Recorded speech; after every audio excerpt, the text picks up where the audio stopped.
Hello. Hello, Hi. Professor. Okay, so let's talk about your paper. And so let me open up your paper, and hopefully I can find that pretty quickly here.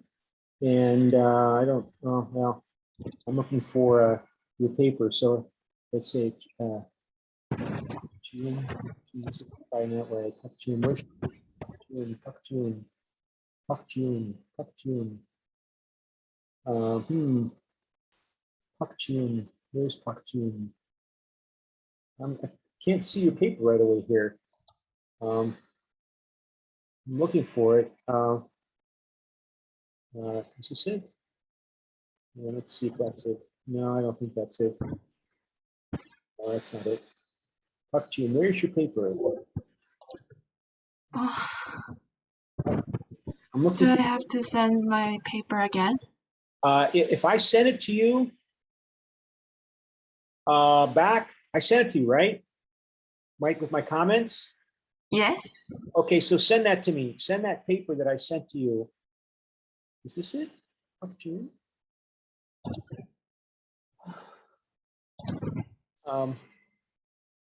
Yeah, I mean, I don't see your name on this paper. Is this Talk June? Talk June. Let me see assignments. June.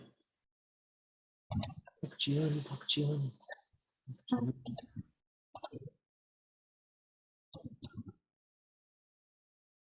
Okay. June.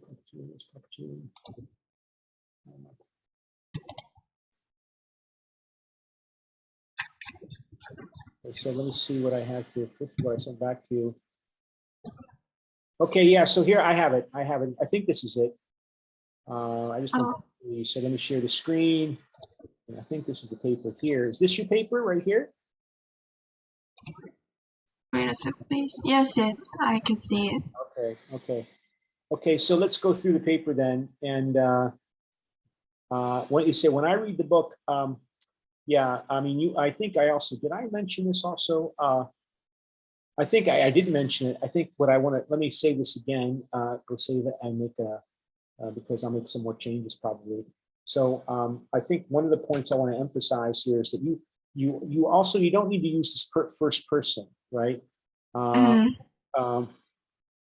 don't avoid using first person in scholarly writing because first person in scholarly writing because it reminds the reader, because it reminds the scholarly reader, I'm sorry, reminds the scholarly reader that he or she is reading opinions. So I just get to the point, and you know, you don't need to tell me what you think or how you feel. You make a true statement and you prove it.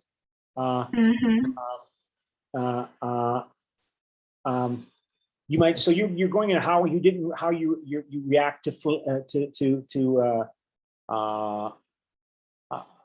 Zinn and Flynn, but just, I guess, what's the point you're trying to make here? You're trying to make the point that that the fundamental differences between Zinn and Flynn is that Zinn, it has a different theoretical framework, which is Marxist, and Flynn has a different theoretical framework, which is American exceptionalism. I guess is one way you might state it. America is truly, if you wanted to phrase it in one way, that America is a truly exceptional country that is truly exceptional in a powerful and positive way. That's an important point. And you know, he never uses the term American exceptionalism, but that's a term that has appeared much over the last, well, particularly 30 years. That America is so powerful today and so prevalent everywhere around the world, not just because of, you know, how rich and prosperous its resources are, but because it's attractive. It's attractive to so much of the world because of its democracy and capitalism. And this is the Flynn's framework, positive American exceptional framework, which is quite prevalent among, well, it's prevalent among the conservative traditional authorities in the United States, right? That we, you know, and which Zinn wants to criticize, right? This notion that American children are taught this notion that America is about these great heroes who founded America, who did amazing who are amazing people who did amazing things to create this amazing country. And this amazing country that you should love is a country that you should love because it is so successful. And if you're not successful as a person in America, it's really your fault. There's something, you're not working hard enough, right? You hear, I mean, it'll be discussed later in the book, right? In the second half of the book, in the second half of the semester, Zinn makes references to writers who describe America as being a place where there's endless opportunities. And so if you fail, it's because you're not trying hard enough. And that's what Americans are taught. From the time that they're born, through the school, and Koreans know this, right? It's called the American dream. There are other ways to describe it as well. And I heard about the American dream in Bulgaria when I was there, that there's just money waiting to be made in America. I always think about, for example, when I was in Bulgaria, Bulgaria of all places, there was a college professor who was teaching drama class at the American University in Bulgaria. His name, he was a Bulgarian man. And he was telling me how his friend, one of his Bulgarian friends, went to the United States, went to New York City, and opened up an acting school in New York City. And he's making all this money teaching Americans about acting. And I remember he said, there's just money waiting to be picked up off the floor in America, off the sidewalk. So I think that's and I think Flynn wants to argue that it's obvious that clearly there's something really exceptionally positive about the American experiment, the American case, the United States as a case study of human civilization, of a community that has made it so powerful and influential in the world, not because of its fists, its military, that's important, but it's more the system that produced America's capitalist prosperity and technological sophistication. And Flynn, I think in his article, is pointing to all of this American influence around the world is evidence that clearly there's something exceptionally positive about the United States that saved the world. That saved the world. I mean, that's my sense when you're reading Flynn. So Flynn's article is published in 2003. And he's writing this article when, this prevailing dominant view still in America today is that the United States saved the world. The United States saved you, it saved me, it saved the world from what was the Russian version of Nazi Germany. It's the Soviet Union. That the Soviet Union was assumed to be, in Flynn's view, which is the dominant view in the US, that the Soviet Union was trying to conquer the world and spread, that disaster that's North Korea, make that system the system that rules over everybody. Can you imagine that? Mm-hmm. And this United States saved the world from that. And it saved the world despite making mistakes, because everybody makes mistakes, right? Any country makes mistakes. And America lost the Vietnam War. And typically people like to believe if you lose a war, it's because you were somehow on the bad side. You were the bad guy. Because good guys win, bad guys lose. That's the world that people want to believe in. But here America lost. So was America the bad guy? Howard Zinn said, yeah, that's clearly evidence America's the bad guy. We just didn't realize it until we finally lost the war in Vietnam. But clearly America is the bad guy. And if it was bad in Vietnam, responsible for the deaths of hundreds of thousands, even millions of people, maybe it was bad somewhere else too, like in Korea. And maybe it was bad during World War II when they dropped the atomic bombs on Japan when they did not need to. You're going to read that later in the book about how what Zinn will reference another historian writer who I think is still alive. His name is Gar Alpovitz, and he's also really, really old. Because Zinn died 11 years ago, but they're all about the same age. These Gar Alpovitz argues that America dropped the atomic bombs on Japan because it wanted to terrorize the Soviet Union. It wanted to show Stalin America's number one. We know the war is over. Japan's going to lose. Germany already surrendered. Japan's going to lose. America did not have to drop the atomic bombs on Japan, but they wanted to because they were trying to show the Soviet Union, you better be afraid of us. And America wanted to do that because America was so powerful and its capitalist system. Remember, its economy had doubled in size. Well, that's an overstatement. It increased by over 70% during World War II. America wasn't touched, virtually was untouched by the war in terms of its damage that it suffered. And this makes Flynn furious. Okay, America made mistakes in the Vietnam War, and that was because of certain people that were Democrats, in particular people like Lyndon Johnson, who got us in the war after Kennedy was dead. And then people like Jimmy Carter became president in 1976, and he was incompetent and allowed the Soviet Union to expand its power and influence through its allied regimes in Nicaragua under the Sandinistas and in Grenada, and then also in Africa and Angola and in Mozambique and Somalia and Ethiopia. And then the Soviet Union would invade Afghanistan in Christmas time, 1979. And also America's friends were being overthrown in Iran, with the Shah of Iran being overthrown and replaced by the Islamic Revolution. Meanwhile, the economy is weak because of inflation and high oil prices from the two oil crises of the 1973 Arab-Israeli War and then the Iranian Revolution in 1978-79. And so was inflation. And Jimmy Carter was a Democrat, and he was a fool. But thankfully, thanks to people like Ronald Reagan, getting elected in 1980, Ronald Reagan was able to mobilize America's will and determination by raising America's national morale to get back on its feet after the humiliations of the 1970s with the Watergate scandal and the Vietnam War and all these things I already mentioned, and get back and finally do what was necessary to defeat the Russian version of Nazi Germany and save the world.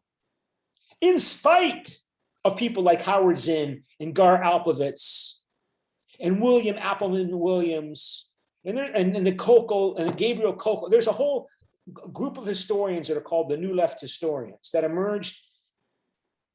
They may have always been there, but they became much more publicly visible during the Vietnam War, when it became clear that there was something wrong about America's worldview, about America's policies, America's behavior, that there was something wrong here. At least it was clear to them. And a lot of people began to argue that, why is America killing all these hundreds of thousands of people in Vietnam? What's going on here? And is this the first time this happened? Probably not. But people blind themselves to the whole history of America being based upon racism and imperialism. And Vietnam is just one latest case. And these New Left historians, I already mentioned, like Howard Zinn, Gar Alpovitz, Gabriel Kolko, William Appleman Williams. These are some of the famous ones,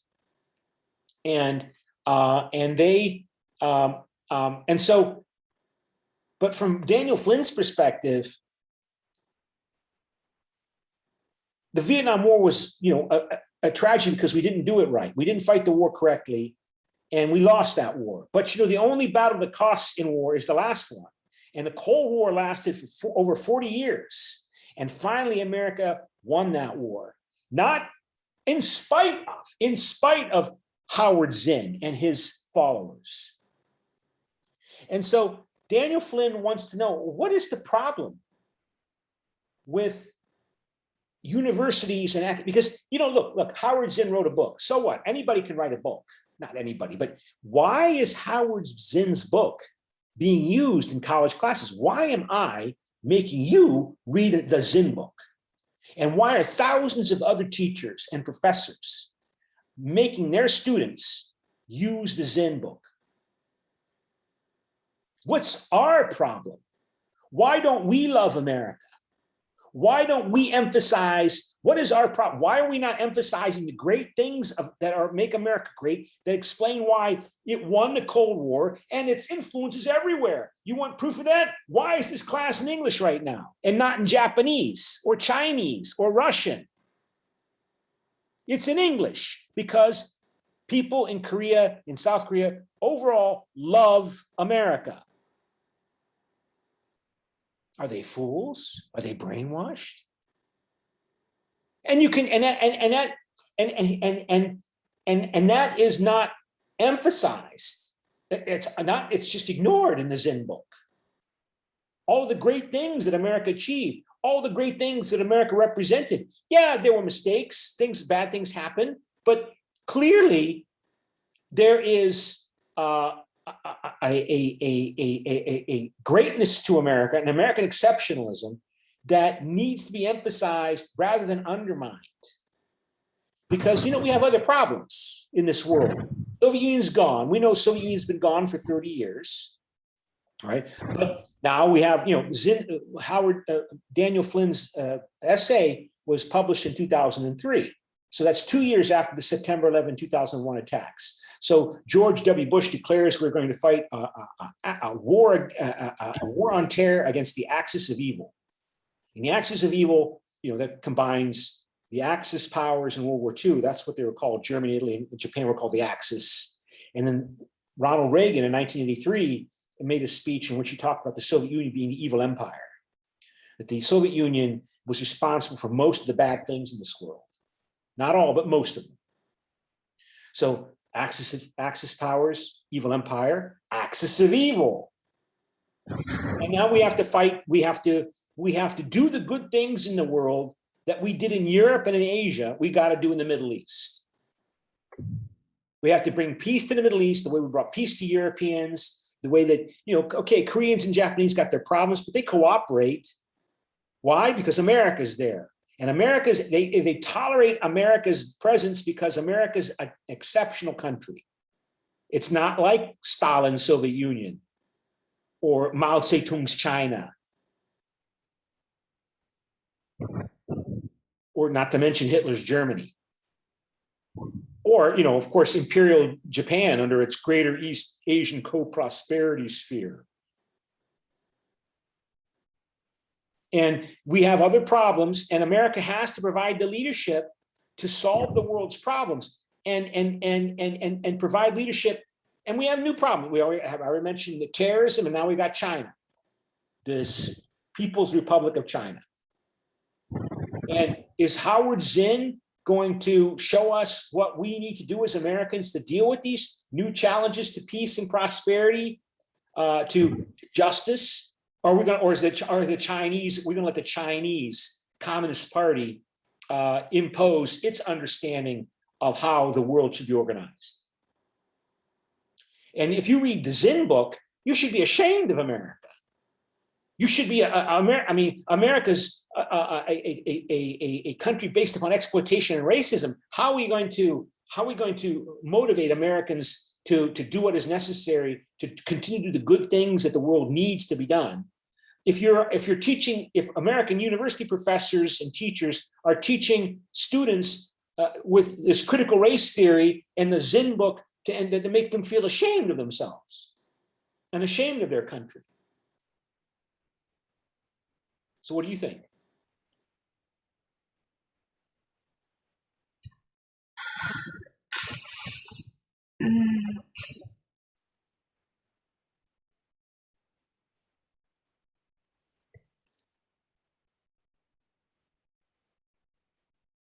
I think look, I think Zinn's been dead for 11 years, right? So, oh yeah, I already mentioned that. Avoid first person. I missed that. Okay.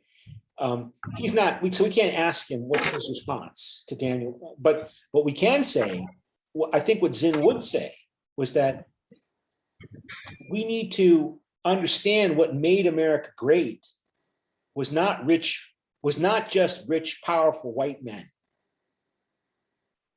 What made America appealing to the whole world was its willingness of its people to fight for their rights, including women, including Black people, including, well, beginning with white men 250 years ago, right? I mean, when America was founded, poor white men could not vote in elections. Only people that owned land and property were considered responsible enough to be allowed to vote in elections.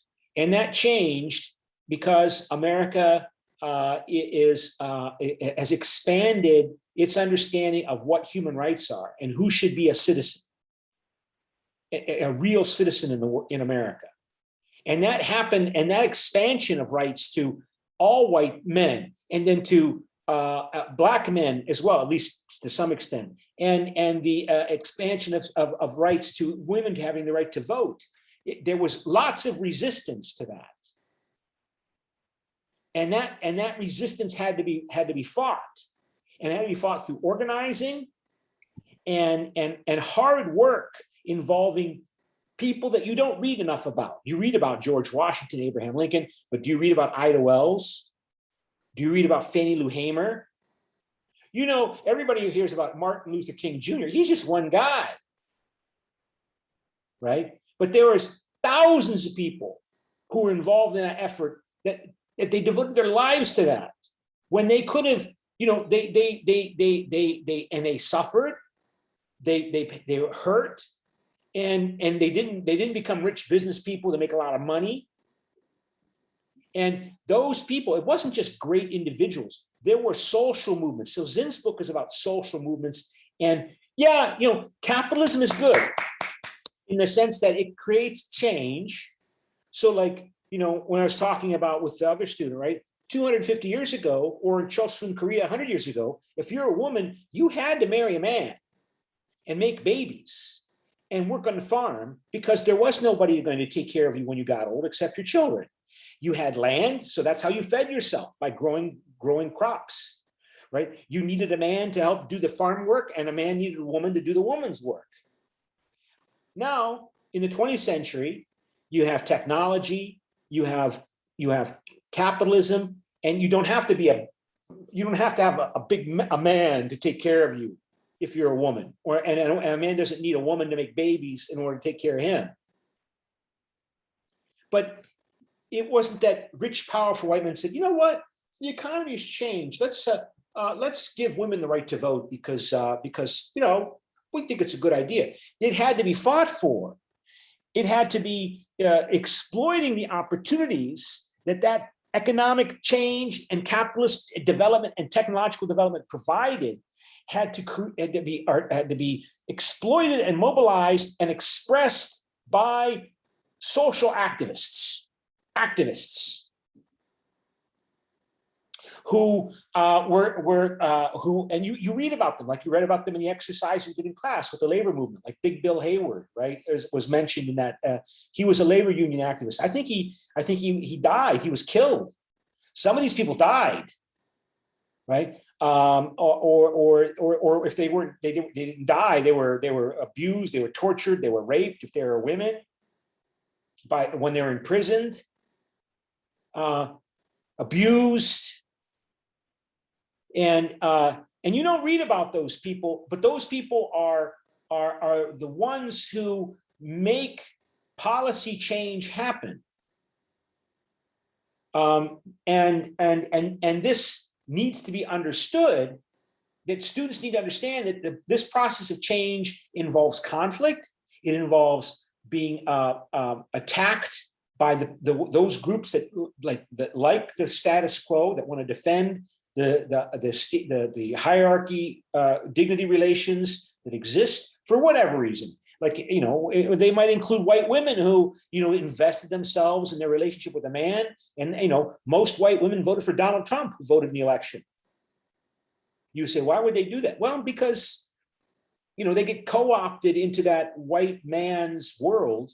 They fit in there somehow. They invest themselves in it, and a lot of them want to defend it. So so what are some of the new demands that people, I mean, now we take for granted, right, that women should have the right to vote. But 200 years ago, that wasn't accepted as normal. But now we just take it for granted. Oh, yeah, of course, women should have the right to vote. What about gay people having the right to marry? Is that normal? What about, let's take something that's more personal, because I think, half the population is female. Should women have the right to be able to access abortion? In Korea, it's still illegal, although it's widespread, right? Lots of women have abortions, even though it's illegal. Does that make sense? Is that wise? I'm not saying it is or it isn't, but if you're a woman, you might say, who thinks it's really strongly about this, the fact that you can say, well, I can get an abortion if I need to, but why do you have to be labeled as a bad person by the law? Because the law, people tend to assume that what is legal is right and what is illegal is wrong.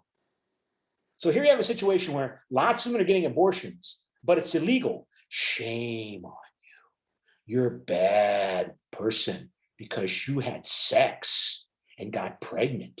Bad. Of course, a man was part of that, but we just assume that men are men and men do that. Men go have sex, and that's why you have the norebang, they're for men, right? To get higher, and that's okay.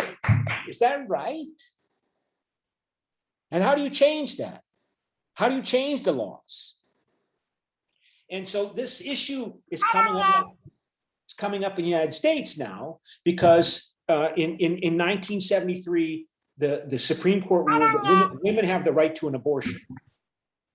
And now this may well be overturned this year because of Donald Trump's election, because he appointed 3 of the justices on the Supreme Court that are conservative right-wing people. So it's an interesting case because you can make, a lot of people can make that argument. Women should have control over her body. I mean, that's just the way, it seems obvious to a lot of people. Other people say, well, no, God made women the ones who carry a human being, and you can't kill a human being, period. And I'm sorry if you're a woman, but that's just the way God made the world. You have to deal with it. So anyway, do you have any questions? No, I have no question. Okay, I'll send you, I've been recording this, so I'll send you the link to the recording, and you can watch it again if you want to. Okay. Okay. Okay. I'll check. All right. I'll send you later. Okay. Bye. Thank you, Professor.